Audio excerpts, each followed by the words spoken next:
26শে December 2024। এখন বেলা 11টা। শীতকালীন সময়, হালকা ঠান্ডা বাতাস আছে, রোদও আছে, ভালোই আবহাওয়া। তা আমি আজকে এখন রাজহাঁসের ঘরে আছি বলতে ঘরে ঢুকবো। তো রাজহাঁসের বর্তমান অবস্থা কি সেইটা দেখার জন্য আমি আসছিলাম একটু শহরের বাইরে, ঢাকা গেছিলাম। যাই হোক, এইখানে আমাদের ওই যে মুরগির বাচ্চা কিছুদিন আগে পড়ছিল, ওইটা আছে, এটার ভিতরে রেখে দিছি। আর এইখানে আমাদের রাজহাঁস আছে, আমাকে দেখেই একটা উঠতে গেল। তো রাজহাঁস, এবার কিছু রাজহাঁস আগাম ডিম পারছে, ওগুলোতে ডিম নিয়ে বসে নাই বাচ্চা ফুটানোর জন্য। আমাদের এদিকে বলে, তো দিতে বসে নাই, এখন বসছে। এইটা কিছু রাজহাঁসের পরে যেগুলো ডিম পারছে ওগুলোতে উমে বসছে। তো এইখানে প্রত্যেকটা আমরা 8টা করে দিয়ে দিছি। এগুলো সব অটো টায়ার। ওই হাঁসটা আবার আমার দেখে একটু ভয় পাইয়ে উঠে গেল। অন্যগুলো আছে, এইখানে আছে 5টা, আর এই একটা 6টা। আমাদের এখানে আরও টায়ার দেওয়া আছে, এগুলোতেও ডিম পারে। তো বাচ্চা মোটামুটি আমাদের বাচ্চার অনেক অর্ডার আছে, প্রায় 15-20 জোড়া বাচ্চার অর্ডার হয়ে গেছে। দেখি এখন কি পরিমাণ আসে। যেগুলো প্রথম পারছিল ডিম, ওই ডিমগুলো দেয় নাই।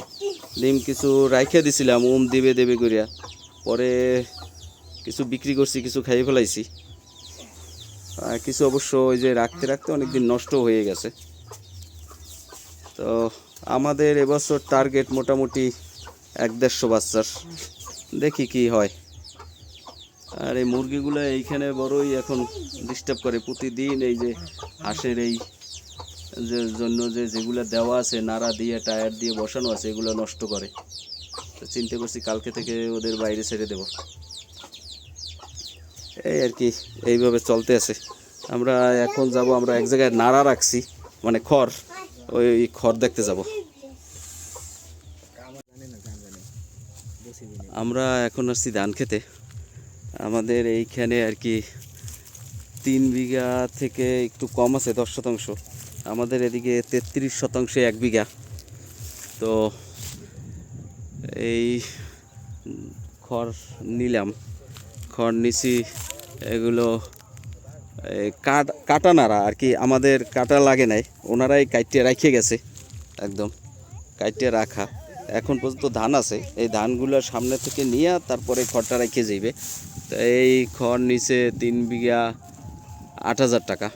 এবার একটু খড়ের দাম বেশি বলতে, আমরা অন্য জায়গায় যে খড় রাখছিলাম ওগুলা হঠাৎ করে কিছুদিন আগে জোয়ারের পানি উঠে অনেক নাড়া নষ্ট হয়ে গেছে। তো এই কারণে খড়ের সংকট দেখা দিছে। বিভিন্ন জায়গার থেকেও খড় নিতে এদিকে লোকজন আসে। তো আসলে এই যে প্রকৃতির খামখেয়ালিপনার কারণে কৃষি অনেক কষ্টদায়ক এবং লটারির চেয়েও খারাপ অবস্থা হয়ে গেছে। তো এবার আর কি খড়ের দাম এই জন্য একটু বাড়তি আছে। তারপরেও একদম আমাদের এই থেকে গেট থেকে কাছাকাছি হওয়া একটু সুবিধা আছে। যাই হোক, নিলাম আর কি। এইভাবে আমরা মোট 20 বিঘার নাড়া কিনতেছি। আমাদের এদিকে খড়কে নাড়াই বলি আমরা। ধন্যবাদ।